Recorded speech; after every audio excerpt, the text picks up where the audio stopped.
to as a great scientist and a great science communicator. And he will be chaired today by Samira Ahmed. Please welcome them both to the stage for you now.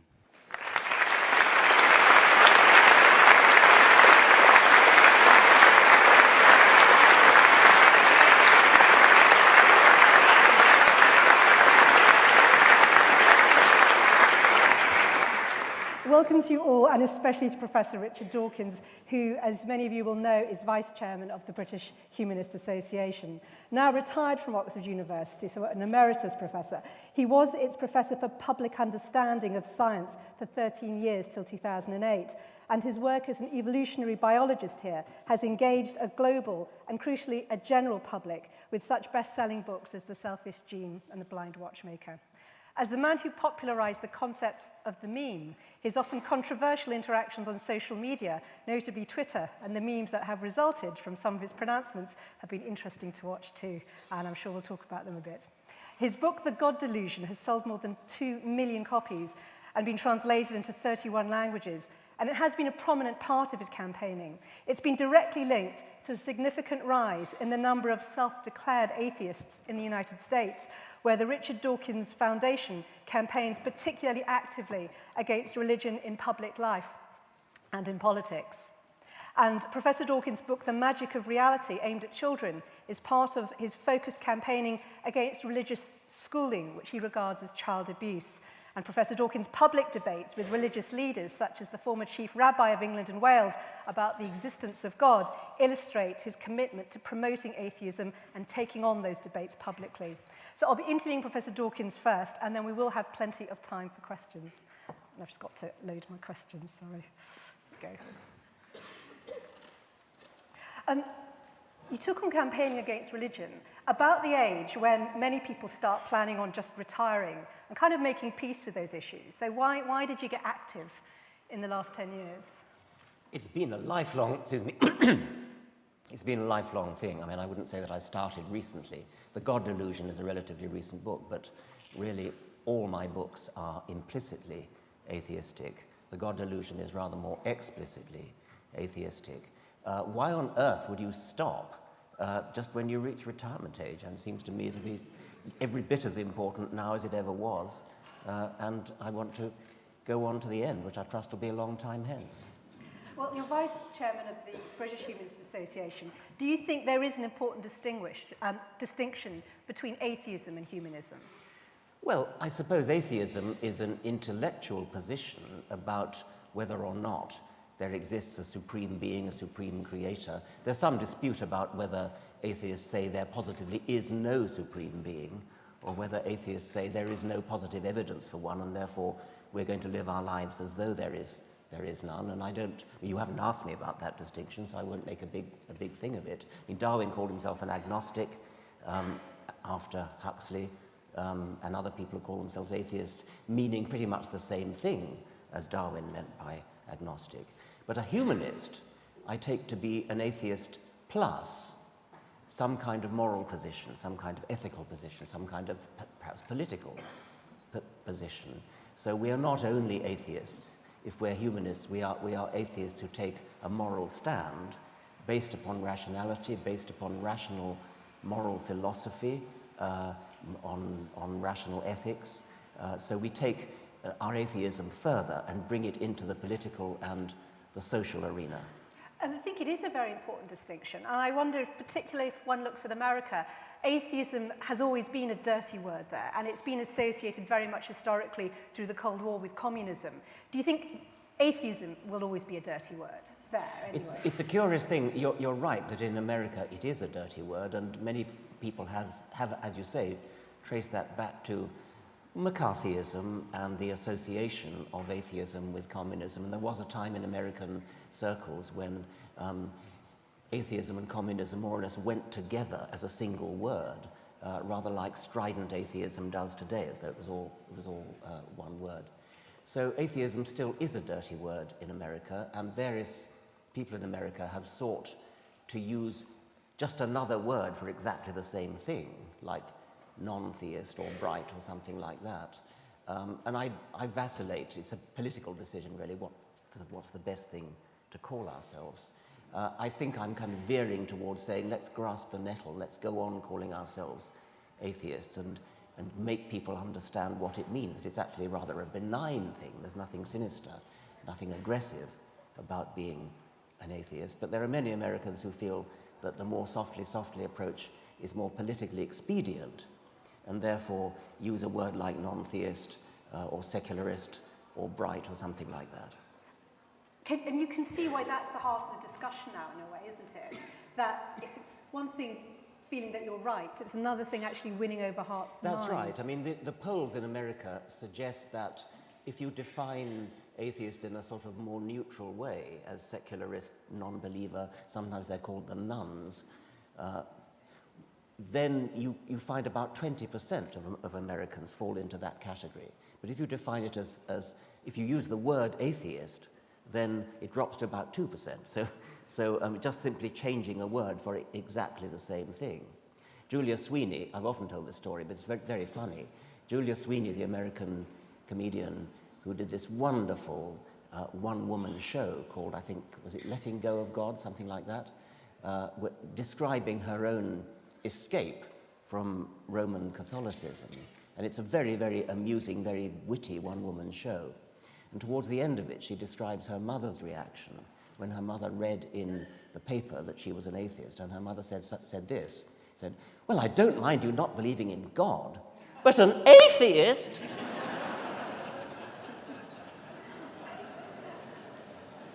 You are especially active in the USA with the Foundation for Reason and Science. Is America, in a way, your priority? And should it be a priority for humanism, do you think? Well, there's a lot to be said for making it a priority. It is an extraordinary anomaly that what you've just raised, that atheism is a dirty word in America. Theism is big business in America in a way that it isn't here, and that's an interesting point in its own right. We've recently had in George Bush a president who avowedly talked to God and let God tell him what to do, including invading Iraq. We have a country in which there's constant, in effect, cultural warfare over religion, where I'm told by my American friends that when you move to a new town in America and you go to a party, absolutely the first question you're asked is, what church do you go to? You can't imagine that happening here. So there is a difference. There is a sense in which perhaps our efforts need to be concentrated in America rather than Britain. But actually on the world stage, it seems to me that our efforts need to be concentrated in the Middle East, in places where religion is more than just a sort of cultural battle, but actually is a physical, violent battle where people are actually being killed because of futile and footling distinctions between one religion and another. I mean, do you have a view on what sort of action one can take?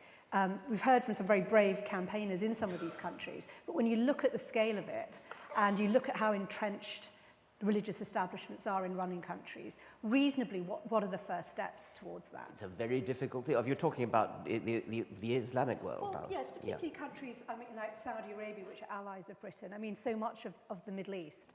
Even if you didn't have the current crisis with ISIS, and I wonder what your view is, someone with a position of such authority in the world of humanism, about how some of the people in this room could think about trying to help bring about change. I derive some comfort from talking to people in this room who come from this area, who tell me, and I hear it again and again, that the number of people who are dissenting from the predominant religion of that region is much greater than any of us on the whole realize. And that there is an underground movement, there is an undercurrent going on, and it could be one of those cases where there might be a critical mass, where enough of such people come out that it ceases to be dangerous to do so. Tell me about coming out, because this is a big part of your campaigning, but it doesn't feel like it's practical in so many of these countries yet, when you look at the level of authoritarian crackdown on any form of dissent. That's right, and that's why I use the phrase critical mass, because there does come a point when enough people dissent from the ruling majority that the ruling majority no longer exercises the power that it at present does. If everybody believes that they're the only one who is an unbeliever, then they're afraid to mention it. But if there were some way in which they could secretly know that there are lots and lots of other people. I mean, I get this in a small way when I going back to the United States now. When I go on a lecture tour, I tend to concentrate wherever possible on the so-called Bible Belt. I tend to go to the Deep South, and what I find there is that, contrary to what many people expect, I get my most enthusiastic receptions in the Bible Belt. And just a second thought immediately tells you why. The sort of people who come to my lectures and the lectures of people like Christopher Hitchens are beleaguered. They feel threatened by the society in which they live. And so when somebody like me goes there, I will fill a hall with 2,000, 3,000 people. And the point is, for me, is not what I can tell them. The point for me is that they see each other in a great big hall, and they realize, I'm not alone after all. I thought I was. So I see myself as a lightning rod to bring people together and recognize their existence. And I'm hoping that, I mean, of course, in America, they're not actually physically endangering themselves by doing so. But there could be something similar in the Islamic world. Perhaps the internet could be a major force for informing and then empowering people, because it's relatively hard for an authoritarian government to police the internet. I mean, they try, and to some extent they succeed. But I think that it's going to get harder and harder to do that, and so it's possible that the internet may be one of our biggest weapons. Okay, well, we'll talk about the internet more later. I want to talk a bit about education. You've spoken very forcefully against religious schooling as brainwashing and indeed child abuse. The US has a secular schooling system, and yet it has far higher religious belief among its population than the UK.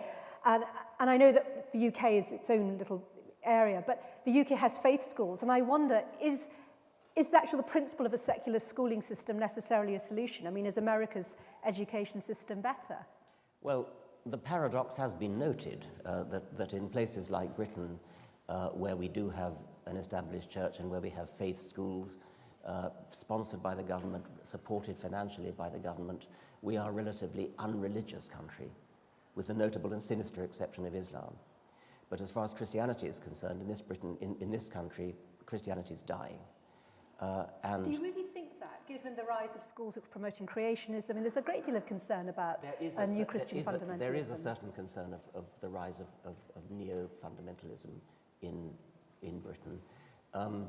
The figures show, if you compare, for example, the 2001 census in Britain with the 2011 census, in 2001, the census published that there was something over, I think it was about 72% people called themselves Christian in Britain. And then in 2011, that had dropped, I think, to 54%. I may have got the figure slightly wrong, but it's approximately a drop of about 20%. And that doesn't tell the whole story. My British foundation, the Richard Dawkins Foundation for Reason and Science in Britain, commissioned a poll, an Ipsos Mori poll, in the very week of the 2011 census, in order to get people exactly at the time when they'd actually filled in their census form. And we polled specifically people who had ticked the Christian box in the census. So these were people who had said, I am a Christian. And we asked them a number of supplementary questions to investigate actually how Christian they really are. So to test their knowledge of the Bible, for example, we said, what is the first book of the New Testament? Is it Matthew, Genesis, Acts of the Apostles, or Psalms? I think it was 39% successfully ticked Matthew. Now, these are people who advertise themselves in the census as being Christian. And it's not that they had to reach into their memory to pull out the word Matthew. They were given a four-way choice of Matthew, Acts, Genesis, and Psalms. Is that still a fair argument to bring up? I mean, I take your point about whether people are practicing, but in a way it's interesting that you choose to use that question now. I've only got to question one. Yeah, but I'm sure you'd find lots of... But that's the interesting thing about belief. It isn't always about knowing all the details of documents, is it? It's That's about why we need to go on to question 2. Which is? Go on. Well, I forget exactly the order of the questions, but they were things like, do you believe Jesus is your Lord and Saviour? Do you go to church? Do you govern your life by Christian morality? That kind of thing. We asked them, after the figure dropped dramatically from 54% who said they were Christian to something derisorily small, to the answer to the question, do you believe Jesus is your Lord and Saviour? Do you believe Jesus was born of a virgin? Do you believe Jesus rose on the 3rd day? I mean, the figures dropped, I forget exactly what to, but not quite to single figures, but almost to single figures when we asked them those questions. So then we asked, why then did you tick the Christian box? And the most popular answer to that was, oh, well, because I like to think of myself as a good person. That, ladies and gentlemen, is what we're up against. Well, people think that the word Christian means good person. It actually sometimes is used. You say to somebody who's just done you a good turn, oh, thank you, you're a Christian. So that was that. Then we said, well, when you have a moral dilemma, when you have a moral question, a difficult ethical question to face, do you turn to your religion to answer it? And I think it was only 10% of the people who ticked the Christian box who said, yes, we turn to our religion. The majority of them said what probably anybody in this room would say. I forget the exact phraseology of the question, but it was things like what we would call moral philosophy. It was things like taking advice from friends, the sorts of things that any sensible person would base their moral decisions on. So I think the outlook in Britain from the point of view of the death of Christianity is optimistic. I think it's on the way out. Do you have a time scale? No, I mean, I don't do that. Just wondered. I don't do time scales. But what about Islam? You used the word sinister. Well, that's a much more difficult problem, and I mean, I sometimes, dare I say this, I sometimes flirt with the point of view that Ayaan Hirsi Ali has put out, that we actually need Christianity as a bulwark against, well, do you know the Hilaire Belloc verse? Always keep a hold of nurse for fear of finding something worse. Okay. Whose idea was it that you joined Twitter?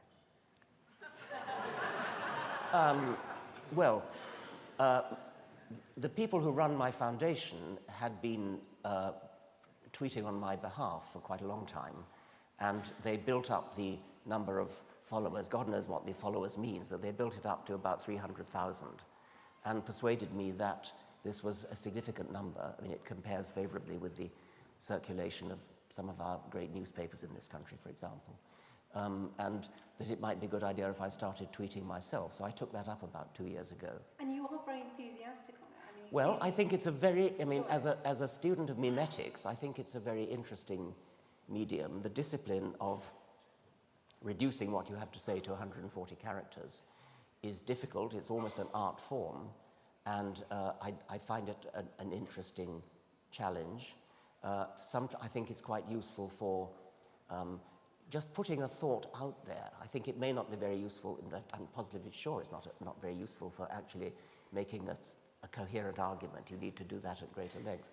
But for putting a thought out there to provoke discussion, I think it can be extremely valuable for that purpose. That if you read what you see on Twitter, it's an extraordinary variety of things. Some people will say things like, John Smith, whatever the name is having lunch. And that was my first exposure. I saw somebody said, he so-and-so is having lunch. No one's ever accused you of putting up boring tweets, I don't think. They occasionally have, actually. But it's just, and it's the one question that a number of people here at the Congress have come up to me to say they wanted raised, which is they feel that some of the stuff that you've said on Twitter has been very aggressive, and you've got yourself into rows as a result, and that perhaps you risk becoming a liability to the humanist. Well, that's right. I mean, there is a school of thought that says that, and my attitude to that I fluctuate a bit. I mean, it depends who I've most recently been talking to in a way. That probably applies to all of us. We tend to go up and down a bit. I've recently, on this conference, I've heard David Silverman talking about firebrand atheism. And I've heard Martin Rosen this morning talking about the virtues of giving offence. So I'm all kind of fired up with that at the moment. Would you say you're a firebrand and you're happy to give offence? I'm often accused of being a firebrand. I'm often accused of being strident, and the God Delusion, rather oddly in a way, because the God Delusion is actually quite a moderate book. I like to think it's rather a humorous book, actually. But it is described as strident by some religious people. But I don't want to. I mean, you asked me about Twitter, and I do want to talk about that just because in recent months it has taken on. Okay, well, I think because of some of your comments. There are some things that I. One about rape, which you presented as a kind of, I think, a provocation. And if I can just read it. Absolutely not. I did not present it as a exactly. provocation. Let me just read it, because there was another one that was similar. Date rape is bad. Stranger rape at knife point is worse. If you think that's an endorsement of date rape, go away and learn how to think. And then you did a very similar one on violent versus mild paedophilia. Now, you know how people have felt about that. Do you regret anything about bothering to do those as tweets? As you said yourself, it's not an ideal medium for setting of complex arguments. I don't regret it as much as you want me to say I regret it. No, I don't want you to say anything.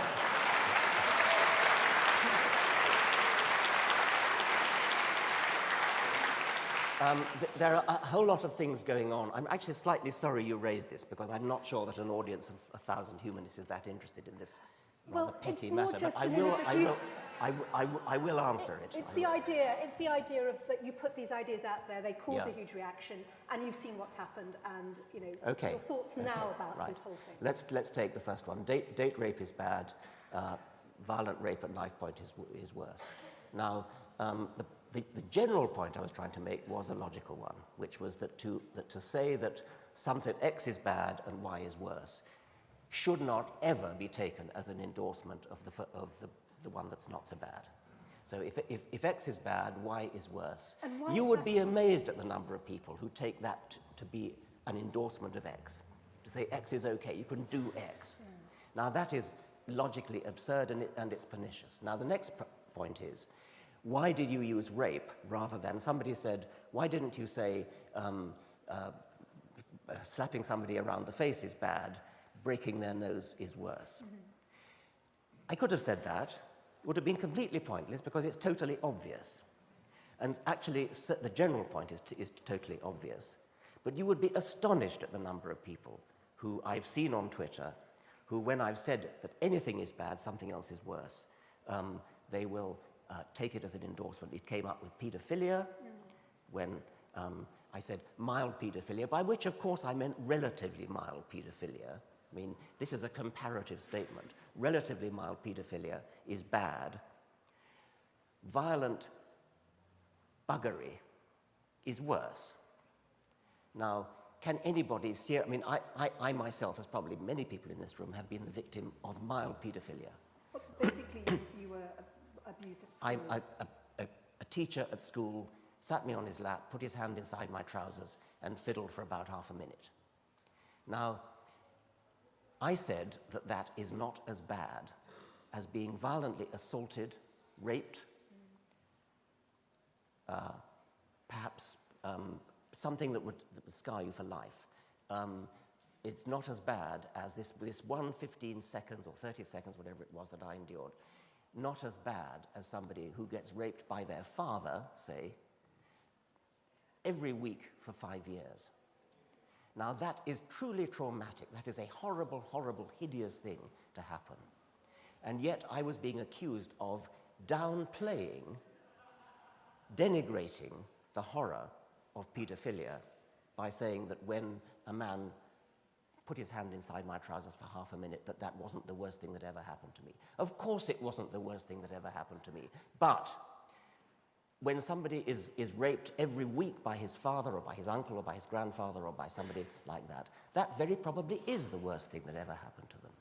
Now, if I were to say that my 30 seconds of unpleasantness was the worst thing that ever happened to me, I could just imagine the chorus of people who really did endure the horrors of violent paedophilia say, how dare you big up your trivial 30 seconds of horror, and how dare you do that and thereby make light of the awfulness that happened to me. I suppose the reason I raised it was not because I expected you to explain it in detail. It was because people wonder why raise it there. Because it looked like you were trying to show something about logical thinking. I'll tell you why. I was trying to say something about logical thinking, but that logical point doesn't raise its silly head in neutral cases like X and Y, and in cases like giving somebody a slap around the face as distinct from breaking their nose. It doesn't raise its head with that. It does raise its head when you're talking about rape and paedophilia and possibly nothing else. Do you think... Let me finish. Therefore, I wanted to make the point that we are rationalists, we're humanists, we're skeptics, we're atheists. Why have we allowed these two topics of rape and paedophilia to deprive us of our normal logical reasoning? And we suddenly, oh no, we don't talk about that, that's too sensitive.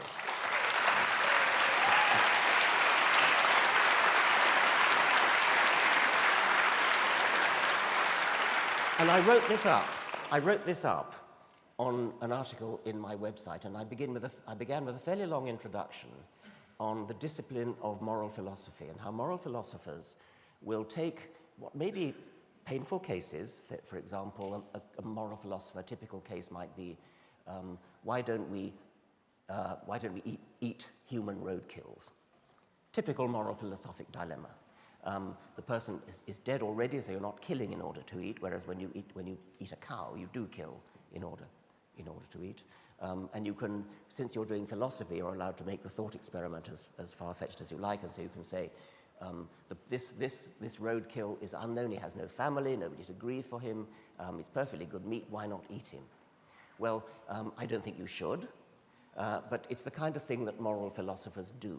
Moral philosophers talk about a dilemma such as there are 2 miners trapped underground, and it would cost $1 million to rescue them. And that $1 million could be spent on feeding goodness knows how many starving people.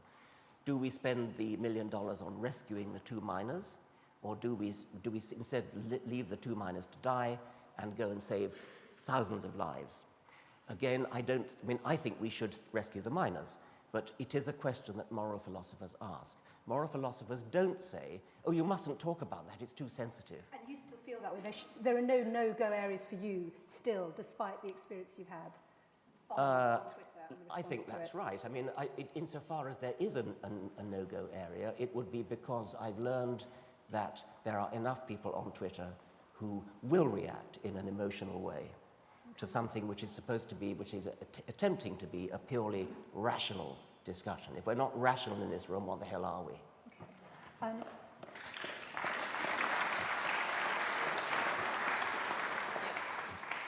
Peter Higgs, the Nobel Prize-winning physicist and a fellow atheist, said in 2012 that he felt sometimes you concentrate on all religion as fundamentalist, and that can be too aggressive and it can damage the cause of humanism, when he would argue many believers, people who do believe in God in some way, have no quarrel with you. Do you think he has a point? Yes, I mean, I think he's a great man, he's a great physicist. I've never actually met him, but I've enormous admiration for him. I think that there is a reasonable case to be made, and I think it's a largely political point, that if we are too aggressive as atheists, we turn off some of the people who might otherwise join us. And this is particularly true in the issue which is big in the United States and is maybe becoming big here soon, the question of creationism and evolution education. And I've been taken to task by Eugenie Scott, who's an absolutely admirable woman, who runs the, I forget what they call it, the sort of think tank in California that fights valiantly for evolution against creationism. And she's just, I think, retired from that position now, but she was constantly berating me for turning off the very people we ought to be recruiting as allies which is moderate religious people, moderate Christians and moderate Jews and so on, who... Moderate Muslims? I mean, any Muslim who supports evolution, yes. Then the danger that she pointed out was that, and a lot of people have said the same thing, that you turn people off. If people go around believing that in order to believe in evolution, in order to accept evolution, they have to abandon their cherished religion. And her worry is, and worry a lot of people is, that if you go around saying that, then you'll lose a whole lot of people to scientific education because they will feel that they are damaging their religion, that they're having to abandon their religion. This is why I have on many occasions actually joined forces with moderate bishops and people like that in combating creationism. Is that something you're trying to do more of now? Well, I will, if there's any bishop here and wants to join with me, I'm very happy to do it. I've done it before. One example was the recent Bishop of Oxford, Richard Harries, who's a very good man and a good friend. We got together over that notorious school in Gateshead in the northeast, which was teaching young earth creationism. And the Bishop of Oxford and I got together. We rounded up, I think I rounded up 9 Fellows of the Royal Society, and Bishop Harries rounded up, I think, half a dozen bishops, both Anglican and Roman Catholic. And we signed a joint letter which we sent to Tony Blair, who ignored it.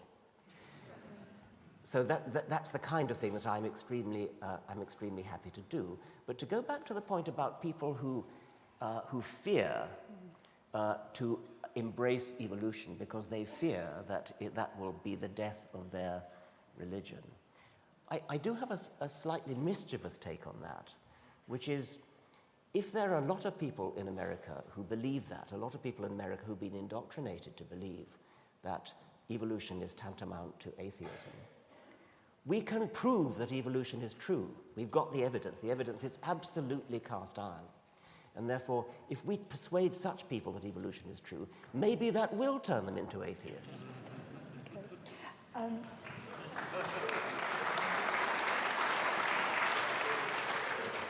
Just one more question from me, really, before we open it up to questions from the audience. What laws would you like to see introduced if you could rule the world, and particularly in regard to religious freedom? Well, when you said earlier that I was passionately against religious education, that's actually not quite true. I mean, in schools, I should have said. Yes, but no, I'm actually in favour of religious education in schools.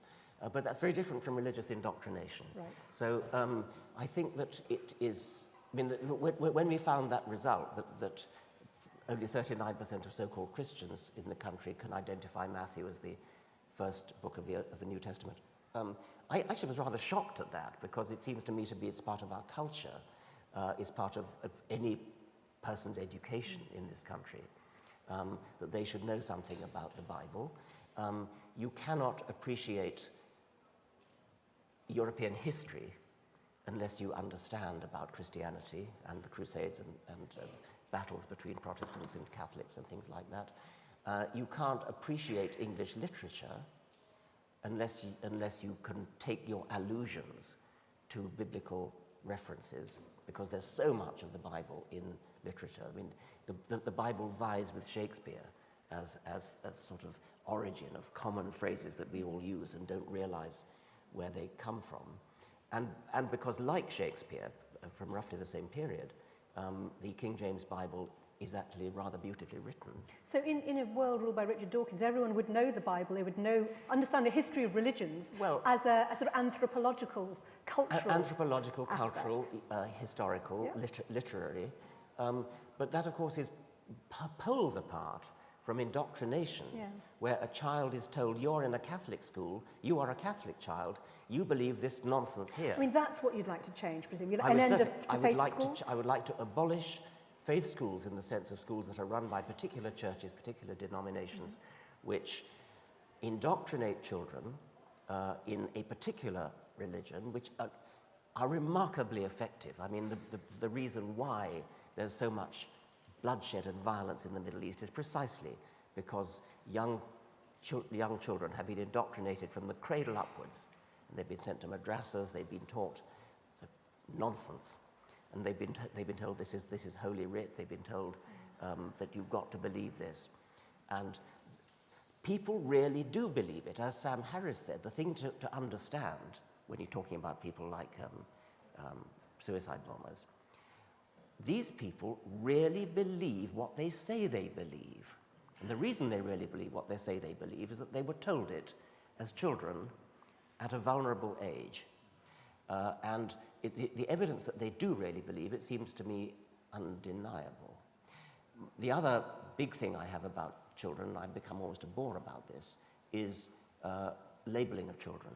It's another aspect of the same thing, but indoctrination goes with the tying a label around a child and saying this is a Catholic child, this is a Protestant child, this is a Muslim child. And what really pisses me off about this is that it isn't only done by the religious. We all do it. It's part of our culture to label a child. We see in the newspapers in Northern Ireland Catholic children on their way to school being stoned by Protestants, or Protestant children on their way to school being stoned. The newspapers, which are not run by religion, it's not religious propaganda, it's simply accepted that there is such a thing as a Catholic child. No, there isn't. There's a child of Catholic parents. Don't ever talk about a Catholic child, a Protestant child, a Muslim child.